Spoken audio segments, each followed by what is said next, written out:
How do I work my way out of anxious attachment in love? Oh, look, another John. Yeah, so this is an important question. I actually have an anxious attachment style. It's not as bad as when I was in my 20s, but I still have it. I still struggle with it. Just real quick, if you have an anxious attachment style, you have anxiety because you feel like your partner is leaving you or that doesn't love you as much or isn't attracted to you. So you need this constant reassurance, right? And there's different levels.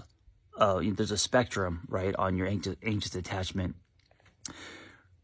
Sit with these feelings. This is what you do. Notice when they come up. Notice what you're feeling. Drop into your body.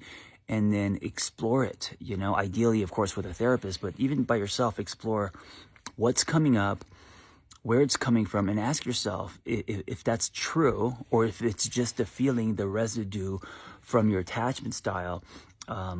This stems back from childhood, right? Our earliest attachments, usually mom, but our parents, lays the tracks for later in life. And so there's anxious attachment. There's many attachment styles, but the big ones are anxious attachment, avoidant attachment, and everyone's kind of swimming towards secure attachment. So if you find yourself grabbing onto your girlfriend's leg instead of her hand, that's more anxious attachment. So sitting with your feelings of anxiety and anxiousness when it comes up because your partner didn't wrap her legs around you when you came home, instead of reacting, instead of wanting something from your partner, instead of thinking that she is leaving or uninterested in you anymore or cheating on you, sit with a feeling, take ownership, notice where it's coming from, start to explore that feeling and work through it yourself, right? That's the responsible thing to do. And the more that you do this, you're strengthening your muscles, and you're putting a speed bump there, so you're not just defaulting to the knee jerk, you're not just reacting, which has been the pattern. Instead, you're slowing down, you're exploring the feeling, and you are breaking down, dissolving